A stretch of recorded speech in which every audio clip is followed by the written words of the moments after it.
Ivanka, Donald Trump's favorite daughter, has been by his side throughout so many stages of his career. When Donald Trump was a real estate mogul, she was designing his next hotel. When he was on a reality TV show, she was in his television boardroom. When he was running for office, she was on the campaign trail. When he was president, the first time, she had an office in the West Wing. But in 2022, Ivanka bluntly stated she hates politics and would be tapping out, saying on social media, "I love my father very much. This time around, I am choosing to prioritize my young children and the private life we are creating as a family. I do not plan to be involved in politics." And earlier this year, she doubled down, saying, "I love policy and impact. I hate politics, and unfortunately, the two are not separable. There is a darkness in that world that I don't really want to welcome into mine." So here she is at 3 separate political events this year. Hi Ivanka, hey girl. Ivanka Trump and Jared Kushner were arguably the most influential family members during Trump's first go in the White House. But the first daughter and her husband have been less present recently. So where are they at? What's the vibe? Let's check in on Ivanka and Jared.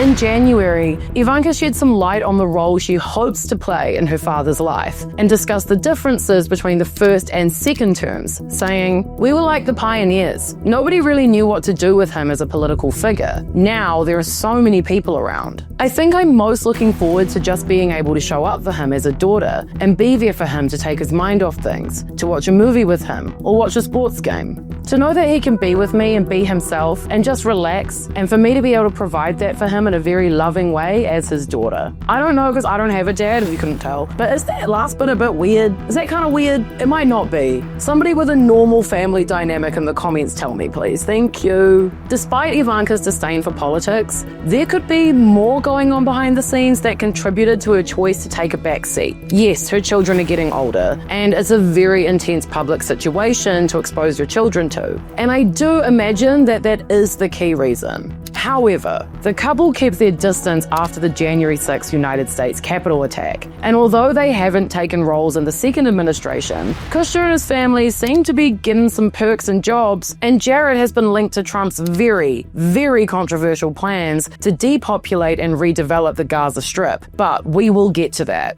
Ivanka started to separate herself from her father's politics as he faced 4 separate criminal trials, one of which included her and became one of her only prominent appearances during her father's second race for the presidency. She testified in a civil fraud case that she wasn't privy to her father's finances and declined to be interviewed, instead directing all questions to her husband, Jared Kushner, who she said speaks for her family. When he was asked about the chances of he and his wife joining on the campaign trail for the final stretch, he said 0. Important lore here, Jared is Jewish, and Ivanka converted to Judaism after getting together with him, according to a new book by Michael Wolff, the author behind Fire and Fury. There have been some hiccups when it comes to Trump's anti-Semitism. The book alleges that Jared and Ivanka refused to sign a document that claimed Donald is not anti-Semitic. It reads, "The Washington Post, the campaign understood, was working on a piece that would recycle all the language Trump had variously used over the years, which, on its face, might certainly sound anti-Semitic." Kushner kept dodging the formal endorsement of his father-in-law. The campaign then tried to settle for merely a statement from him that his father-in-law was not anti-Semitic. Kushner finally said, "No, Ivanka and I aren't going to do that. We're not going to go and put our names on something and get in the middle of things. That's just not what we're going to do this time." That sounds like a tricky one to traverse, you know? Before we move on from the book, my favorite revelation from it is apparently Trump demanded to know what the fuck is wrong with Elon Musk. It just made me laugh. Like, me too, man, wondering the same thing.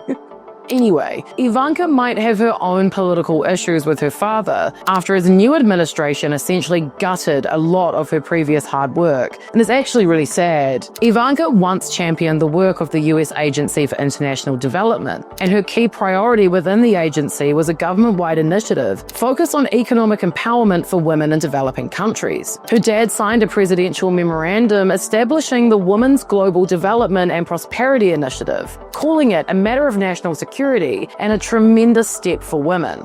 But now, 6 years or so later, President Trump has frozen nearly all foreign assistance, and his administration is gutting US aid, which he said is run by radical lunatics. A Georgian farmer showcased during Trump's signing ceremony said the upheaval has been shocking. She had launched a farm in her Eastern European country with the help of US financial assistance. She said she came to see Ivanka and her dad as, quote, the ones willing to invest in women in order to get more equality and a more peaceful and sustainable world. But she's now struggling to figure out what the hell is going on. That makes me sad. And I bet it made Ivanka sad too, honestly. That aside, while Ivanka keeps herself busy with her children, looking amazing in expensive designer dresses and hanging out with Kim Kardashian, her husband Jared and his family are still keeping close to the White House. Before his sachet into politics, Jared was a property developer, primarily focused in New York. But since leaving Washington, he's managed to build up an impressive global portfolio with investments and properties all across Eastern Europe, the Gulf, and Latin America. Many of those deals were facilitated by contacts Jared made while he was in the White House. And all the money?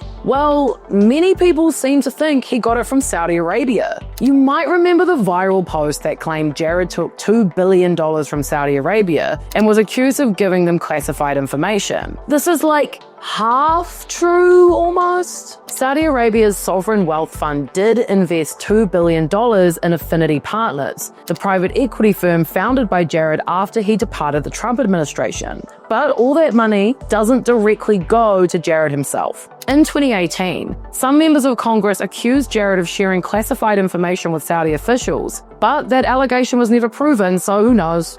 He's faced general criticism for accepting funds from foreign countries, mainly because, I don't know, he was an advisor to the president on the Middle East, and he's out there getting money from them. Yeah, bro. People are going to look at that and think it might be a conflict of interest, eh?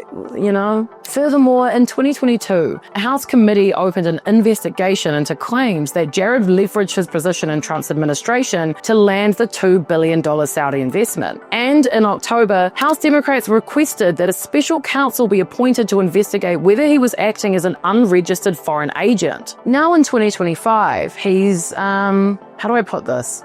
Very invested in the future of Gaza. Trump has a vision of turning Gaza into the, quote, Riviera of the Middle East by clearing the strip of its Palestinian inhabitants and turning it into an international beach resort. Trump outlined the idea in a press conference and received mega backlash. Critics say this would amount to ethnic cleansing and would be illegal under international law. Soon after Israel began its devastating campaign following the Hamas-led attack on Israel on October 7th, 2023, Kushner aired his radical redevelopment ideas. And brace yourself for this next bit, okay? Jared did an interview at Harvard in 2024, and he said the following: Gaza's waterfront property, it could be very valuable if people would focus on building up livelihoods. It's a little bit of an unfortunate situation there, but I think from Israel's perspective, I would do my best to move the people out and then clean it up. Oh yeah, if only people would focus on their livelihoods, huh? Jared also once described the entire Arab-Israeli conflict as, quote, nothing more than a real estate dispute between Israelis and Palestinians. He could be hoping to use some of that sweet, sweet Saudi money to bring these dreams and this resort and stuff to life,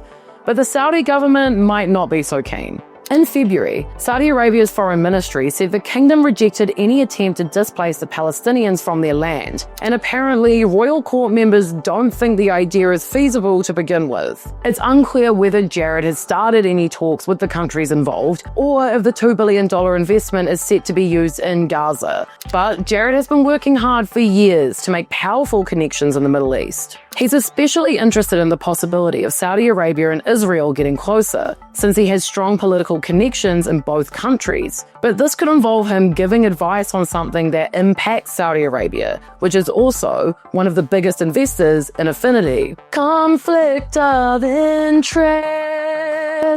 Michael Meltzner, a professor of law at Northeastern University, said, I worry that Kushner, as well as other Trump family members, will gain financial advantage by using their status to suggest they can influence the administration's policy.